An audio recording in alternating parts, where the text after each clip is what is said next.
नमस्ते। नमस्कार सभी बच्चों को। मैं शारदा जी का स्वागत करती हूँ हमारे ग्रुप में। नमस्ते। और जो औपचारिकता है वो औपचारिकता पूरी करना चाहूंगी। सबसे पहले तो दी आपका बहुत स्वागत है, अभिनंदन है कि आपने समय निकाला हमारे लिए और आज हम इस मेरा मंच पर आप आना आपने स्वीकार किया, इसके लिए आपका बहुत बहुत धन्यवाद। जैसा कि आपको पता ही है रोज कोई टॉपिक लेकर उस पर बात करते हैं। हमारे लिए नाटक जरूरी है, उतना ही हमारे लिए लोक भी जरूरी है। आपने विदेशिया को पढ़ा है, जिया है और उसके साथ अपनी यात्रा पूरी कर रहे हैं अभी भी आप। मेरे ख्याल से आपने 700 के करीब मंचन किया है उसका, जो अपने आप में बहुत किसी नाटक को या किसी लोक फॉर्म को अपने अंदर उतारने के लिए ये एक प्रोसेस है जो हम आपसे जानना चाहते हैं।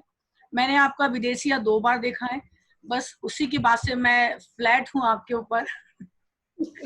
तो क्योंकि मैं रोई थी, मैं इतनी जल्दी रोती नहीं हूँ, लेकिन वो जिस तरह से आप गीत गाते हैं और जिस तरह से उस दर्द को बताते हैं, तो वो तभी संभव है जब आप उस दर्द को अपने अंदर आत्मसात कर लें। तो हमारा जो सत्र शुरू हो, मैं उसमें चाहती हूँ कि आप विदेशिया को एक एकेडमिक तौर पे तो बताएं, लेकिन साथ में उनके गीत जो है उन पर भी प्रकाश डालें कि जब हिरणी उस दर्द में आती है तो वो दर्द क्या था, उस दर्द के कारण उसने कौन सा गीत गाया, वो ही उसकी आत्मा है। मुझे ऐसा लगता है जिस रूप में आप वो गाते थे आप बेहतर जानते हैं, लेकिन मैं आपको प्रणाम करती हूँ, आपको बहुत बहुत धन्यवाद देती हूँ। और अब ये जो क्लास वो मैं आपके हैंड ओवर करती हूँ, आप शुरू करें। हम रिकॉर्डिंग निदानी जी रिकॉर्डिंग का परमिशन लगा ले तो बेहतर होगा जी। ईयरफोन उससे क्या क्लियर है, लगा है ना? लगा रही हूँ जी जी जी ओके। रिकॉर्डिंग की जा सकती है क्या? हाँ मेरे पास तो रिकॉर्डिंग हो रही है, आप कहो तो मैं अलाउ कर देती हूँ वहां से। जी जी ओके डन। शुक्रिया। सबसे पहले तो मैं मेरा मंच के जूम क्लासरूम कह लें कि जो भी हमारे सीनियर रंगकर्मी उपस्थित हैं, मैं जिनको जानती हूँ, जयंत सर,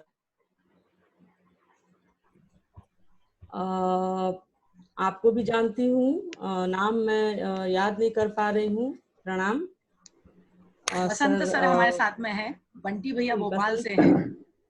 बसंत सर को मेरा बहुत बहुत नमस्कार, संजय जी को नमस्कार, ओम पारिक सर हमारे साथ कलकत्ता से है जी। सारे रंग रसिक जो हमारे सीनियर हैं सबको मेरा बहुत बहुत प्रणाम। और गीतांजलि जी की वजह से आज हम फिर मिल पा रहे हैं। शायद मुझे जितनी जानकारी है मैं थोड़ी सी बातचीत करूंगी विदेशिया के ऊपर। नर्वस हूँ काफी, जयंत सर को देखकर खास करके मैं बहुत नर्वस हो जाती हूँ। और संजय जी स्वयं यहाँ पधारे हुए हैं, विदेशिया के ज्ञाता दाता जो भी कह लें। तो बहुत बहुत शुक्रिया गीतांजलि जी कि आज मैं फिर आप लोगों से रूबरू हो रही हूँ। जितना मैं बता पाऊंगी मुझे आशा है कि उससे ज्यादा मैं आप लोगों से ही सीख पाऊंगी, क्योंकि मुझे थोड़ी संतुष्टि हो गई संजय जी यहाँ उपस्थित हैं। मैं जहाँ गड़बड़ाऊंगी वो शायद संभाल ही लेंगे जी। तो कहो तो मैं आउट हो जाता हूँ क्योंकि नर्वस हो गई हो। आप विजुअल हटा दो बस। मैं विजुअल हटा लेता। नहीं कोई ऐसा नहीं अरे आप रहिए संजय जी, आप बिल्कुल बिल्कुल। शारदा जी अपने आप में बहुत हिम्मती है, मैं उनके साथ में हूँ। शुक्रिया। आप कहीं मत जाइए संजय जी। हाँ बिल्कुल। तो आज विदेशिया के तमाशा हुई है, तो विदेशी के तमाशा का है तो दूर दूर से लोग आवेला आ कहेला जे विदेशिया के नाच ना हवन, ई विदेशिया के तमाशा हवन तमाशा। आई तमाशा में 4 लोग के पाठ बा जी पूछी कौना कौना के, तब विदेशी 1, बटोही 2, रखेलिन 3 और प्यारी सुंदरी 4। अथवा विदेशी ब्रह्म, बटोही धर्म, रखेलिन माया, अब प्यारी सुंदरी भैली जीव। तब ब्रह्म और जीव दोनों जना यही देह में बाड़न, बाकी भेंट नानु होके कारण माया स्त्री और ओकरा के काटे वाला बटोही उपदेश। तो आत्मा से परमात्मा पुरोख हो गए, जैसे स्त्री के पति छोड़ के परदेश जालन, वैसे ही झूठ आ झंझट से आत्मा से परमात्मा पुरोख हो जालन, कारण स्त्री रखेली एकरा के मिलाप कराए वाला बटोही उपदेश। जी हाँ, ये संवाद है बहुत ही पॉपुलर नाटक विदेशिया का, जो जिससे मैंने अभी शुरू किया है। थोड़ी मुझे चूंकि विदेशिया के एक एक संवाद से मुझे बहुत ऊर्जा और गति मिलती है, तो मुझे लगा कि मैं ऐसे ही शुरुआत करूं। तो ये संवाद मैंने विदेशिया नाटक का ही बोला है, जिसे सूत्रधार और विदेशी और बटोही जो सूत्रधार की भूमिका करते हैं वो दोनों नाटक को शुरू करते हैं, और मंगलाचरण के बाद कमोवेश ये शुरू होता है, जिसमें कि आत्मा की बात भिखारी ठाकुर करते हैं, परमात्मा की बात करते हैं, धर्म से जोड़ते हैं, जीव से जोड़ते हैं। मतलब उनकी जो नाटक का पूरा सोल है, मुझे लगता है कि यहीं पे मुझे दिखता है, क्योंकि रूहानी तौर पर इस नाटक को उन्होंने रूहानी तौर पर प्यारी सुंदरी और विदेशी को स्थापित करने की कोशिश की है। सिर्फ वो एक ज़हनी तौर पे नहीं है कैरेक्टर, वो उसका सीधे धर्म से ही उन्होंने जोड़ा है कि ईश्वर और जीव का प्रेम क्या है, आत्मा और परमात्मा का प्रेम क्या है, वो एकाकार क्यों नहीं हो पाते हैं, जिसका वजह है माया और जिस ग्लैमर में हम सब उलझे हुए हैं। जी जी तो दरअसल विदेशिया जो एक नाटक है जिसे हम सब जानते हैं कि भिखारी ठाकुर ने लिखा है, और ये एक लोक नाटक शैली की परंपरा में आता है, जिसे भिखारी ठाकुर ने ही एक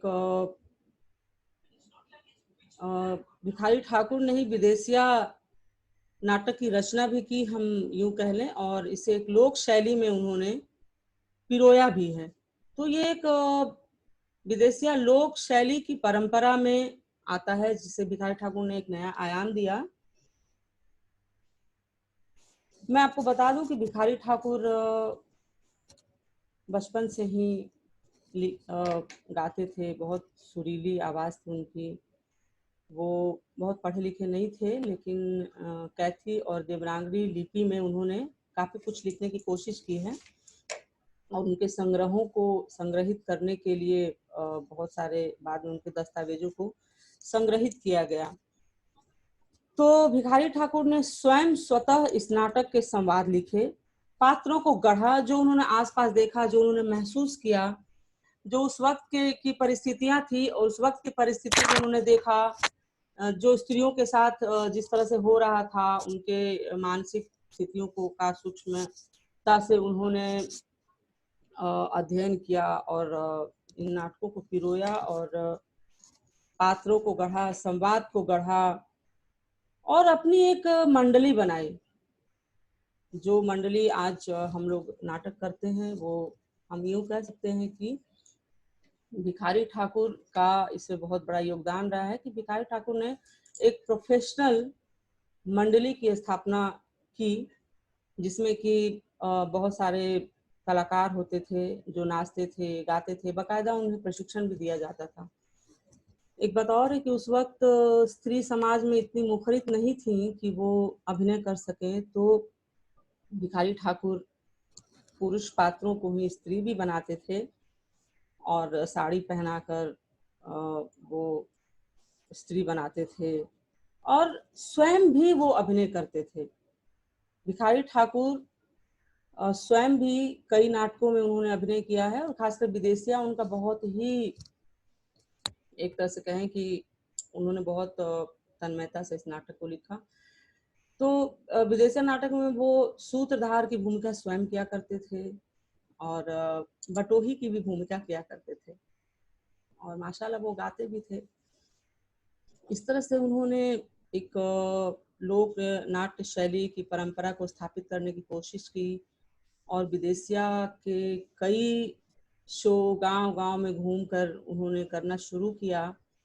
और एक बात और सामने आती है कि विदेशिया जो आज हम मंच पे ना करके खुले जगहों पे जो हम करते हैं, गांव में देहात में अगर जाते हैं तो हमें खुला मंच मिलता है, ओपन थिएटर जिसे कहते हैं, मिलता है।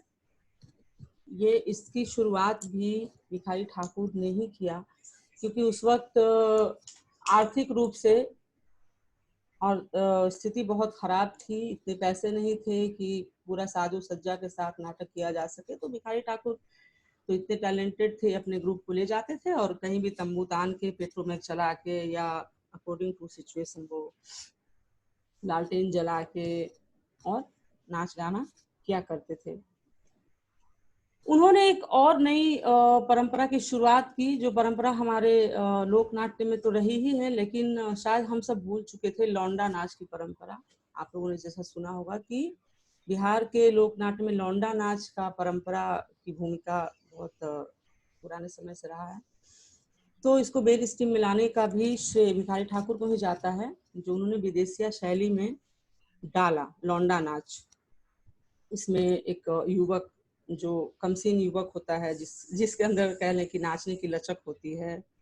आपने देखा हो कि जब हम गीतांजलि जी विदेशिया लेकर गए थे तो हमारे ग्रुप में भी एक लड़का है उदय, बहुत अच्छा नाचता है। उससे पहले मनोज पटेल हुआ करते थे जो अभी मुंबई चले गए। तो इसमें कमर का काम होता है, ठुमका का काम होता है, जंप का काम होता है और ये बकायदा इसकी ट्रेनिंग भी आज के परिवेश में दिया जा रहा है लौंडा नाच का। जो भिखारी ठाकुर के जो ग्रुप हैं अभी जो लोग कर रहे हैं, जो लोग बचे हुए हैं, उनके जो भतीजा है राजेंद्र ठाकुर, या अभी जिनको संगीत नाटक अकेडमी अवार्ड मिला है लौंडा नाच के लिए, और शायद कहा जा रहा है कि वो एक अंतिम पड़ाव साबित होने जा रहे हैं, उनके बाद शायद कोई विधिवत ट्रेनिंग नहीं लिया है। तो ये भी एक दुखद बात है कि लौंडा नाच और लोक नाट्य शैली परंपरा धीरे धीरे क्यों लुप्त होती जा रही है।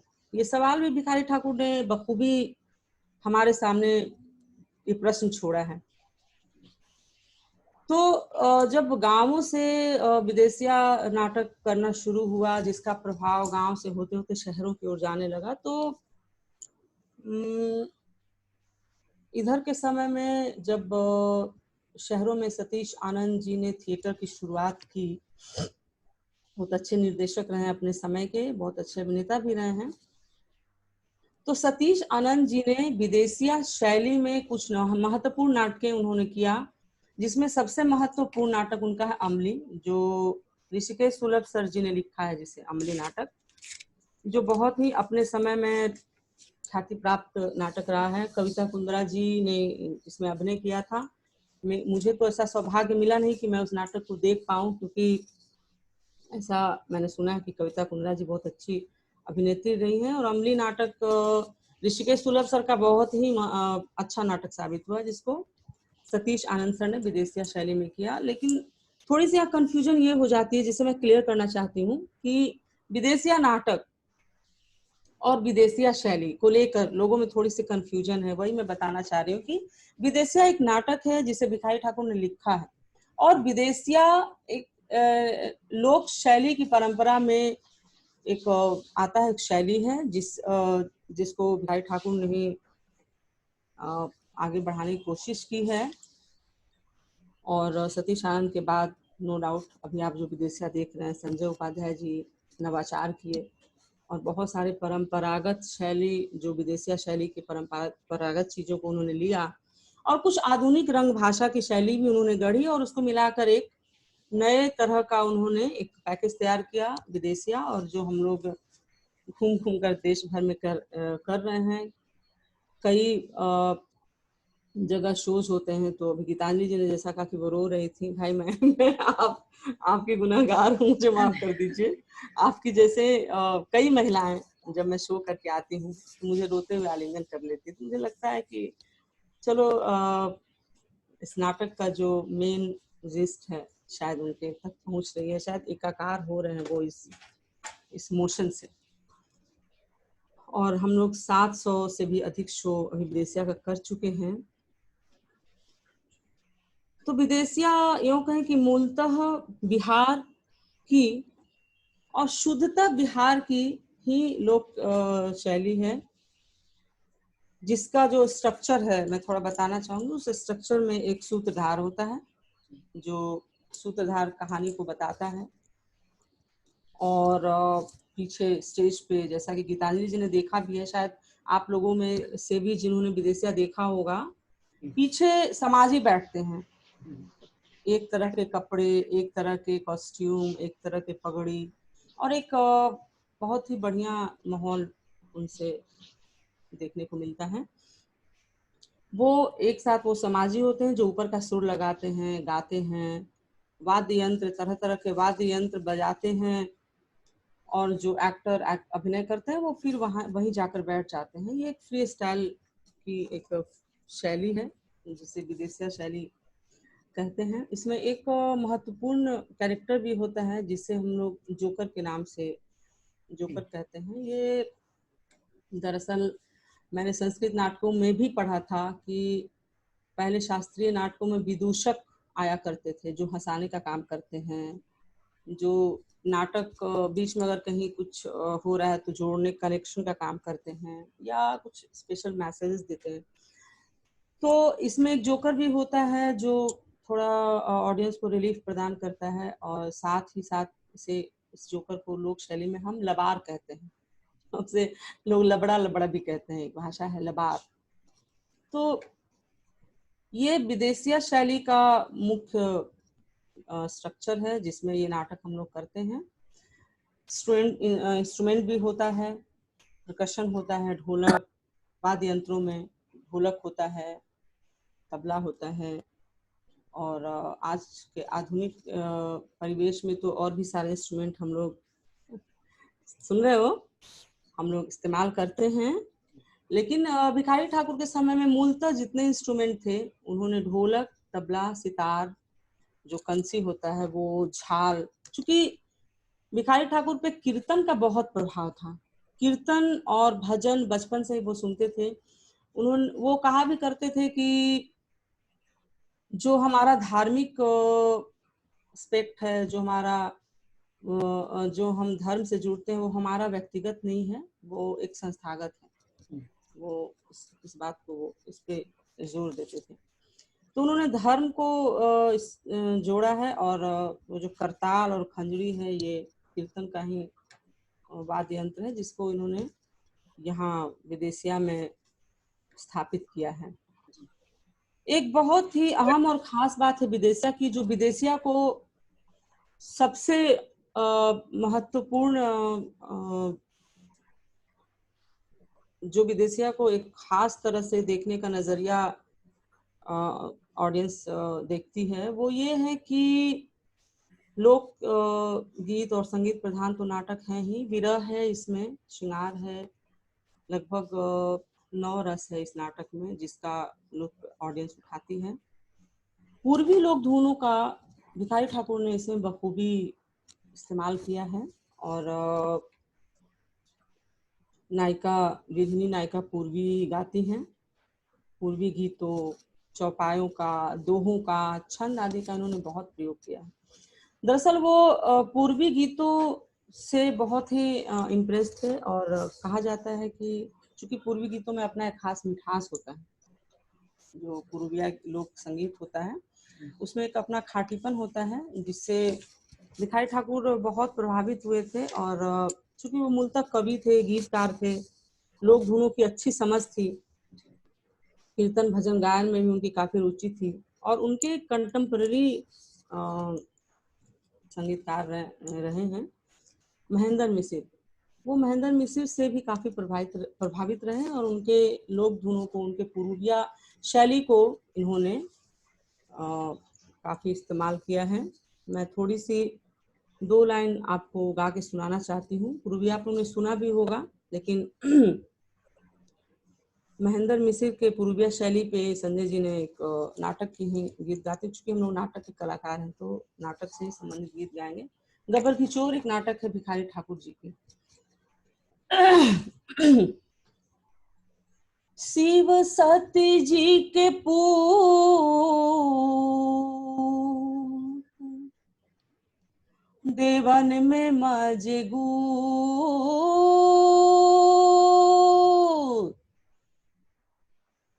शिव सती जी के पूत देवन में मजगूत से गिरत बानी तोहरे चरण में हो स्वामी जी, से गिरत बानी तोहरे चरण में हो स्वामी जी। हो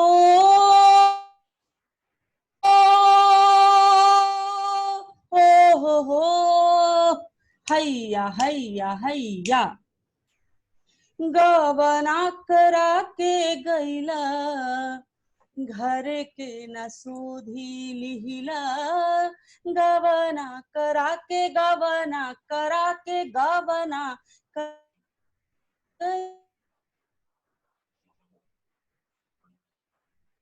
मरतानी तोहरे वियोग में हो स्वामी जी, से मरतानी तोहरे वियोग में हो स्वामी जी। हो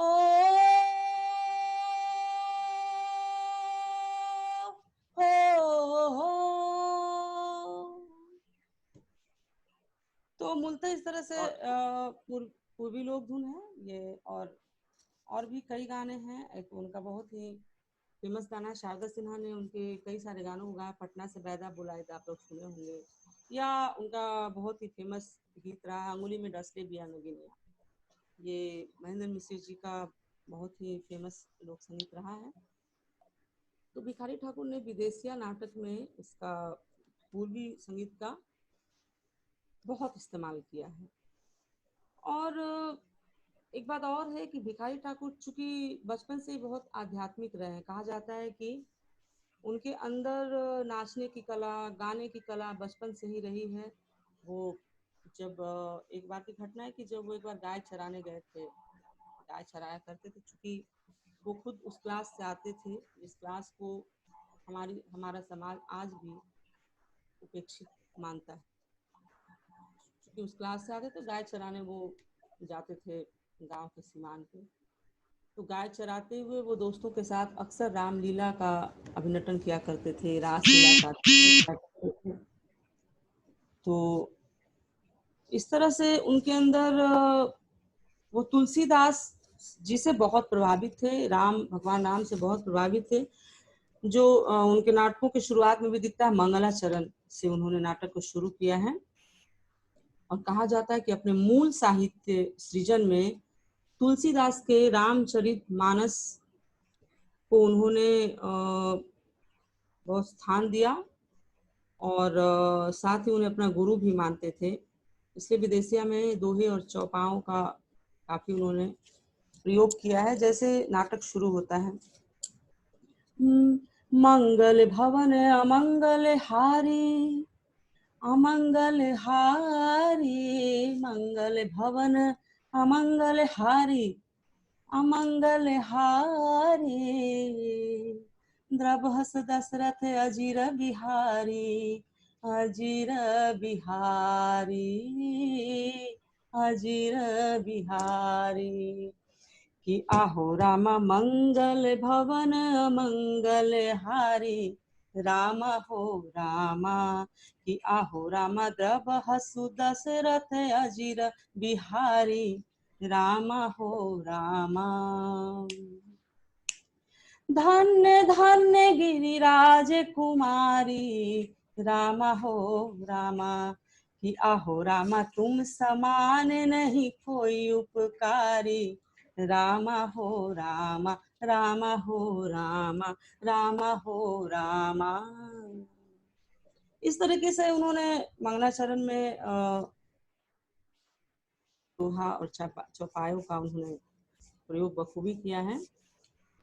और भी है नाटकों में कजरी, बारहमासा, चैती, आल्हा, चौबोला, इन सब का भी उन्होंने इस शैली में इस्तेमाल किया है। तो हम कह सकते हैं कि इस नाटक में हम, इस वीरा प्रधान नाटक में हम पूरे रस का आस्वादन करते हैं। खास करके जब जो वो पोर्शन आता है, गीतांजलि जी ने देखा है वो याद कर सकती हैं।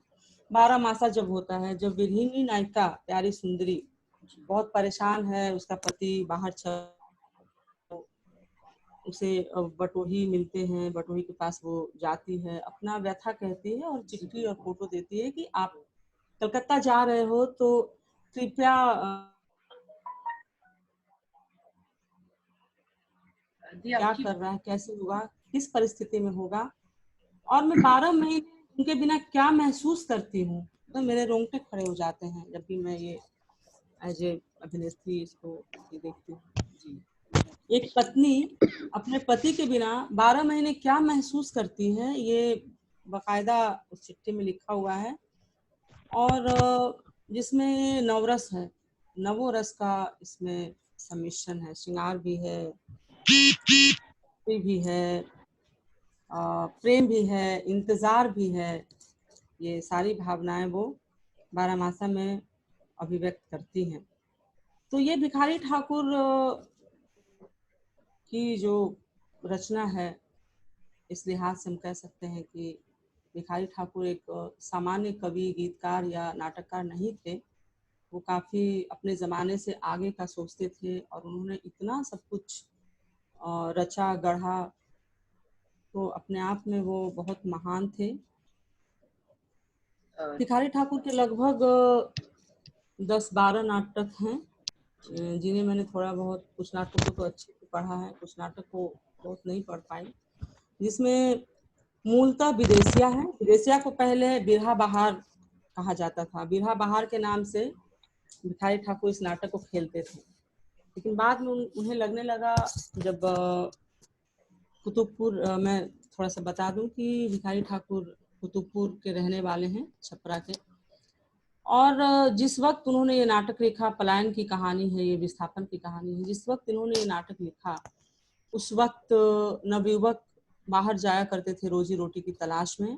मतलब वो स्वयं भी, भिखारी ठाकुर स्वयं भी कलकत्ता गए थे कमाने के लिए, क्योंकि उन्हें कहा जाता था कि अरे तुम गांव में नाच गा के क्या करोगे, और नाई की कमाई से बहुत ज़्यादा कुछ हो नहीं रहा था। तो वो स्वयं पलायन किए थे, वो कलकत्ता गए थे और वहाँ जाके उन्होंने यात्रा देखा, वहाँ उन्हें कुछ पांडुलिपियाँ मिली, रामचरितमानस को उन्होंने अध्ययन किया, क्योंकि उनके लिए तो शायद रोजी रोटी से बड़ी चीज़ें ये थी, उनका मन यही लगता था। तो उन्होंने जो अपने नाटक लिखे हैं, जिसमें मूलतः दलित विमर्श और नारी विमर्श के ऊपर उन्होंने नाटक लिखे हैं, और महिलाओं के मनोवैज्ञानिक चित्रण बहुत अच्छे से उन्होंने किया है। विदेशिया जिसमें एक है, जिसमें उन्होंने प्यारी सुंदरी को एक आदर्श भारतीय नारी के रूप में चित्रित किया है, समाज के सामने उनका एक मॉडल स्थापित किया है कि एक भारतीय नारी जिसका पति चला जाता है कमाने के लिए, और वो महिला 12 वर्ष तक अपने पति के बिना समाज के ताने सहती होगी। कुछ लोग उल्टा कहते होंगे, कुछ लोग कहते होंगे कि तुम्हारे चलते तुम्हारा पति चला गया, कितना ताना वो सहती होगी, और कितने लोग खड़े होंगे उसे पता नहीं क्या सोचते होंगे उसके बारे में। इतनी चीजें बर्दाश्त करने के बावजूद वो नारी ये सोचती है कि नहीं, मेरा पति मेरे पास वापस आएगा, ये मेरा विश्वास है, क्योंकि मैं सती हूँ, मैं उनकी पत्नी हूँ। और यही होता है, वो विदेशी वापस आता है। एक नाटक उन्होंने और लिखा है, गबर घिचोर। शायद आप लोगों में से मैं जानना चाहती हूँ कि किन्हीं को कोई जानकारी है गबर घिचोर नाटक को लेकर? शायद नहीं। नहीं, सुना है लेकिन कभी देखा नहीं है। जी, ये भी काफी सशक्त नाटक रहा है भिखारी ठाकुर जी का, जिसमें कि एक महिला, ऐसी महिला, लोग कहते हैं कि एक्सटेंशन है, विदेशिया का एक्सटेंशन है। एक ऐसी महिला जो पति का इंतजार करती है और पति वापस नहीं आता है, तो वो महिला एक ऐसे गांव का जो एक मनचला युवक होता है, जो उसको बहुत चाहता है, प्यार करता है, चूंकि स्त्री मन है, वो थोड़ा फिसल जाती है, उसके साथ उसका अनैतिक संबंध हो जाता है और वो फिर बच्चा पैदा होता है। और जब पति जानता है कि बच्चा है तो लेने आता है। तो लेने आता है तो फिर यहाँ पंच बैठाया जाता है। काफी मार्मिक है ये भी नाटक मेरा बहुत पसंदीदा। पंच बैठाया जाता है और पंच से डिबेट होता है, बातचीत होती है। और गलीज नाम है, एक का गलीज नाम है और गलीज बो, उसके पति का नाम है गलीज और बेटा का नाम है गबर किशोर। तो इस तरीके से आपस में दोनों पैसा देते हैं पंच को, बोलते हैं कि इसको 3 भाग में काटा जाए बच्चे को, और एक भाग दिया जाए उसके प्रेमी को, एक भाग दिया जाए पति को और एक भाग दिया जाए इस महिला को। तो वो औरत जाती है, रोती है, कहती कि नहीं, आप किसी को भी दे दीजिए लेकिन इस बच्चे को मत काटिए। ये हमारी लोक कथा रही है, लोक परंपरा की कथा रही है, जिसको इन्होंने नाटक के माध्यम से दिखाया है। और शायद ये ब्रेख्त से भी प्रभावित थे, क्योंकि कोकेशियन चाक सर्कल उनका एक नाटक है, खड़िया का घेरा के नाम से संजय जी ने पटना में किया था। यही कहानी है। तो उसमें एक नारी के अलग रूप उन्होंने दिखाया है। इस तरह इसके और इनके और बहुत कई नाटक है। गंगा स्नान है, गंगा स्नान नाटक में भी एक औरत के अलग रूप को चित्रित किया है, जहाँ एक बूढ़ी विधवा माँ है जिसको बेटा और बहू गंगा स्नान करने के बहाने ले जाती है और छोड़ देती है। तो उस नाटक में भी उन्होंने, चूंकि उस वक्त का ये परिवेश था कि बुजुर्ग हो गए आप, तो आज भी ये हमारे यहाँ ऐसा होता है। 90% तो नहीं कह सकते हैं, लेकिन 20-30% ऐसे हैं जो अपने माँ को चाहते हैं कि घर में झगड़ा झंझट ना हो तो वृद्धाश्रम में छोड़ आए। तो इस तरह की चीजों का आभास उनको आज से 100 वर्ष पहले हो गया था भिखारी ठाकुर जी को। भिखारी ठाकुर का काल 1887 से लेकर 1971 तक का रहा है और उनकी अधिकतम रचनाएं 1914 से लेकर 1929 तक के बीच उन्होंने काफी रचनाएं की। तो इस तरह उन्होंने बहुत सारे नाटक लिखे हैं, नारी विमर्श, दलित विमर्श के ऊपर, कि जिस जाति से वो खुद आते थे उस जाति के मर्म को और महिलाओं के मर्म को उन्होंने अच्छे से समझा था, देखा था। उनके शोषण को उन्होंने देखा था कि किस तरह से सामंती लोग जो हैं वो छोटे उपेक्षित वर्ग को नीच जात कहते हैं, सॉरी मुझे नहीं कहना चाहिए शब्द, नीच जात कहते हैं, और उनके साथ किस तरह वो अब ये करते हैं उनको। ये सारा जो उन्होंने महसूस किया, ये सब उन्होंने अपने नाटक के माध्यम से दिखाया। लेकिन विदेशिया नाटक में जो उन्होंने एक स्त्री का दर्द दिखाया है वो शायद न भूतो न भविष्यतो। मुझे लगता है कि इस तरीके का नाटक मैंने आज तक नहीं देखा। अभिनय करते हुए भी मैंने ये महसूस किया है और कई सारे नाटक देखे हैं, लेकिन इतना आत्मीयता मेरा इस नाटक से रहा है, जो एक विरह की गाथा है। और सबसे कमाल की बात है कि ये नाटक प्रासंगिक है और आज भी है। 100 साल पहले उन्होंने जो लिख दिया विस्थापन की कहानी, जो दर्द की कहानी, वो हम आज भी झेल रहे हैं।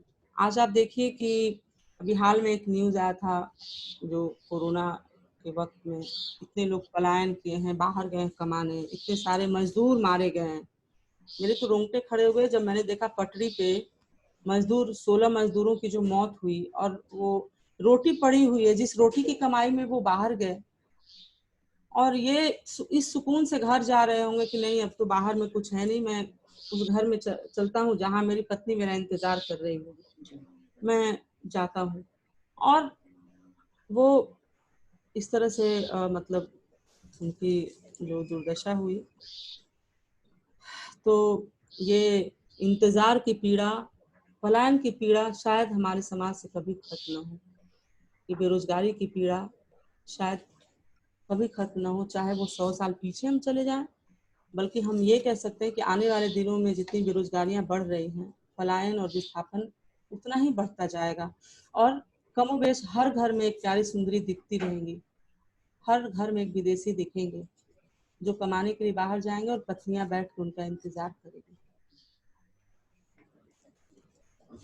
तो इसलिए हम कह सकते हैं कि ये विस्थापन का दर्द है जो एक आम आदमी को इस नाटक से कनेक्ट करता है। इसलिए मैंने जब इस नाटक को जब भी किया है, मैं ये देखती हूँ कि महिलाएं मुझसे कनेक्ट हो जाती हैं और पुरुष जो है वो विदेशी से कनेक्ट हो जाते हैं और बोलते हैं कि अरे यार, जब तुम लोग एक्टिंग करते हो तो लगता है कि मैं हूँ, मेरी पत्नी इंतजार कर रही है, और एक अजीब सी अनुभूति होती है।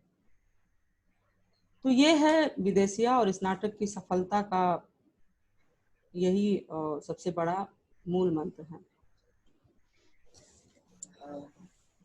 तो आज के दौर में भी हम हजारों लोग विस्थापन के दर्द को झेल रहे हैं, और हमारे घर की महिलाएं इंतजार कर रही हैं, कोई माँ के रूप में, कोई पत्नी के रूप में। हर किसी को किसी का ना किसी का इंतजार है। माँ इंतजार करती है कि मेरा बेटा चला गया बाहर कमाने, कब आएगा, कब मेरे पास आएगा। पत्नी इंतजार करती है कि कब मेरा पति मेरे पास आएगा और मैं सुकून के साथ रह सकूं। बहन इंतजार करती है कि अगले राखी आने वाला है, मेरा भैया कब आएगा कि मैं राखी बांध सकूं। ये एक बहुत जो दर्द है वो इस नाटक में दिखता है। और हम ये एक सामान्य हम इंसान ये का दर्द, जी, सामान्य आदमी का दर्द। और हम ये सोचने को मजबूर हो जाते हैं कि क्या ये बेरोजगारी खत्म हो पाएगी, क्या ये विस्थापन या पलायन खत्म होगा? नहीं होगा। सोचते हैं कभी नहीं होगा, और अनवरत विदेशिया चलता रहेगा। और चूंकि बिरहा बहार ये नाटक पहले बिरहा बहार के नाम से था, बिरह और बहार उस नाम से था, लेकिन बाद में शायद विधायक ठाकुर ने विदेशिया नाम इसलिए दिया होगा कि विदेशिया का मतलब होता है जो विदेश जाते हैं, जो बाहर जाते हैं। इन्हें गाँव में अभी भी लोग विदेशिया कहते हैं। जो लोग, मेरे पिताजी शुरू से पटना में रह गए, चूंकि गांव से मैंने जाते आते थे, गांव से बहुत लगाव था, लेकिन वो मेरे चाचा जी भी एक दुबई में इंजीनियर थे, तो उनको भी लोग विदेशिया बोलता था। मैं बच्ची थी तो समझ नहीं पाती थी, अरे विदेशिया आ गए। पिताजी भी जब जाते थे, अरे विदेशिया आ गए। तो विदेशिया का मतलब यही है। और इस एक नाटक की खास बात ये है कि इस नाटक का जो कंटेंट है वो यथार्थवादी है, यथार्थ है। और इसकी जो शैली है, इस नाटक की जो शैली है, वो बहुत ही अपने आप में सिंपल, सरल, कोई तामझाम नहीं, क्योंकि लोक शैली का नाटक